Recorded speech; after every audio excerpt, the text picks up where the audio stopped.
आज हम आपके लिए बिना गैस जलाए ऐसी मिठाई की रेसिपी लेकर आई हूँ जो 3 से 4 सामग्री में बनके तैयार हो जाती है और इसे बनाना भी बहुत ही आसान है। जब इस मिठाई को एक बार बना लेंगे तो आप भी चौंक जाएंगे। तो चलिए देखते हैं इसे कैसे बनाते हैं। उससे पहले हर हर महादेव एवरीवन, मैं हूँ सुधा, आपका स्वागत है सुधा रानी की रसोई में। इस मिठाई को बनाने के लिए हमने सबसे पहले 250 ग्राम काजू लिए हैं। आप छोटी वाले टुकड़े वाले काजू भी ले सकते हैं, मार्केट में बहुत ही इजीली मिल जाते हैं, सस्ते में भी। अब यहाँ पे ग्राइंडिंग जार ले लीजिए और काजू को इसमें डाल दीजिए। इसी के साथ डाल दीजिए आधा कप शुगर। मीठा है जो अपने अनुसार कम ज्यादा कर सकते हैं। अब हम इसमें अच्छे से फ्लेवर के लिए 2 हरी इलायची को तोड़ करके इसमें डाल देंगे। अब इन सारे चीजों को एकदम फाइन पाउडर बना करके हम तैयार कर लेंगे। तो चलिए यहाँ पे सारी चीजें को पाउडर है बिल्कुल तैयार हो गई है। देखिए एकदम ही फाइन हमने पीस करके तैयार किए हैं। बिल्कुल फाइन पीस करके इसके तैयार कीजिएगा। अब इसे हम एक बाउल में निकाल लेते हैं। अब यहाँ पे आधा कप नॉर्मल दूध ले लेंगे, जिसको हमने गर्म करके इसको नॉर्मल कर लिए यानी ठंडा कर लिए हैं। अब इसमें से हम 2 चम्मच दूध इसमें डाल देंगे। ध्यान रखना है दूध को एक बार में नहीं डालना है, एक एक चम्मच करके डालना है जितना आपको जरूरत हो। अब इसे अच्छे से मिक्स करते हुए हाथों से मलते हुए हम इसका एक डो तैयार कर लेंगे।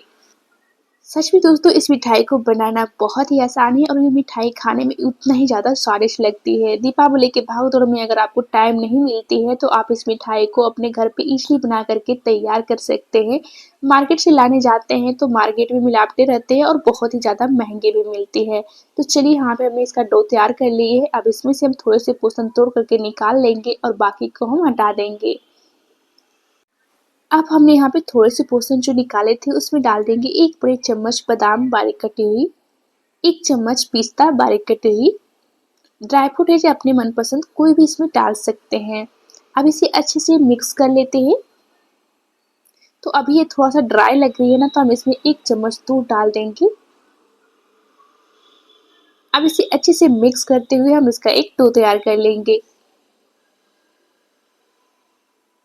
तो चलिए हम यहाँ पे इसका डो तैयार कर लिए हैं। अब यहाँ पे हम ले लेंगे बटर पेपर। अब इसके ऊपर हम इसको अच्छी तरह से रोल कर लेंगे। अगर आपके पास बटर पेपर नहीं है ना तो इसकी जगह पे आप प्लास्टिक ले लीजिएगा। अब चलिए हम इसे अच्छी तरह से बिल्कुल रोल कर लेंगे, बिल्कुल लंबा बना लेंगे जितनी बड़ी आपको मिठाई बनानी है। तो चलिए इसे रोल कर लेंगे। अब इसे साइड पे रखते हैं। अब इसे बचे हुए पोर्शन में हम डाल देंगे 1 पिंच ग्रीन फूड कलर। ये पूरी तरह से ऑप्शनल है, आप इसे स्किप भी कर सकते हैं। मैंने अच्छे से कलर देने के लिए इसमें हमने फूड कलर का इस्तेमाल किए हैं। अब इसे अच्छे से मिक्स कर लीजिए और इसका एक डो तैयार कर लीजिए। और ये लीजिए ग्रीन डो बिल्कुल तैयार हो गई है। अब इसका एक पेड़ा बना करके तैयार कर लीजिए और वापस से बटर पेपर लीजिए और उस पर इसमें बेल करके तैयार कर लीजिए। अगर इसमें बेलने टाइम क्रैक्स आ रहे हैं तो टेंशन लेने की बिल्कुल भी जरूरत नहीं है। आप इसे हाथों से इस तरह से सेट करते हुए इसे अच्छी तरह से बेल करके तैयार कर लीजिए। तो हम इसे स्क्वायर शेप में बेल रही हूँ, बिल्कुल इस तरह से। ये देखिए जिस तरह से आप आलू के पराठे बनाते हैं ना, उसका थिकनेस भी उतना ही रखना है, ज़्यादा मोटा भी नहीं और ज़्यादा पतली भी नहीं। तो चलिए हम इसे बेल करके तैयार कर लिए हैं। अब यहाँ पे तैयार किया रोल को हम इसके ऊपर डाल देंगे, साइड में डालिएगा। अब इसे उठाते हुए अच्छे से बटर पेपर को इस तरह से रोल कर लेना है। टाइट हाथों से इसे रोल करना है, बिल्कुल इस तरह से दबाते हुए इसे अच्छी तरह से रोल कर लीजिए। तो चलिए हम इसे रोल कर लेंगे और जो एक्स्ट्रा पार्ट रह गए ना, हम इसे कट करके हटा देंगे। तो चलिए हम इसे कट करके हटा दिए हैं। अब बेटर पेपर में अच्छी तरह से टाइट हाथों से रोल करके इसे अच्छी तरह से सेट कर लेना है। अब इसे रोल करने के बाद हम इसे आधे घंटे के लिए फ्रिज में रख देंगे ताकि ये बिल्कुल अच्छी तरह से सेट हो जाए। आधे घंटे बाद ये रोल है बिल्कुल अच्छी तरह से सेट हो गए हैं। अब हम इस मिठाई को बाजारी से लुक देने के लिए इस पे लगाएंगे चांदी का वर्क। ये पूरी तरह से ऑप्शनल है, स्किप भी कर सकते हैं। अच्छी तरह से लगाने के बाद हम इस पेपर को रिमूव कर देंगे। अब ये मिठाई कट करने के लिए बिल्कुल तैयार है। अब हम इस मिठाई को 1 इंच की दूरी पर कट कर लेंगे।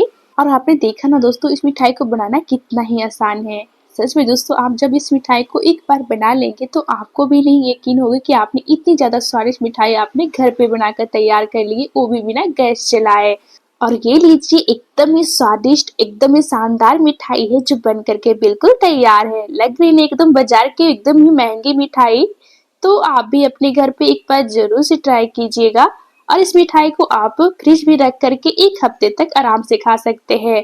तो एक बार ज़रूर से ट्राई कीजिए और रेसिपी पसंद आए तो वीडियो को लाइक, शेयर और कमेंट करना बिल्कुल ही ना भूलें। चलिए आपको इस मिठाई को तोड़ करके दिखाती हूँ। ये देखिए कितनी मज़ेदार बनी है।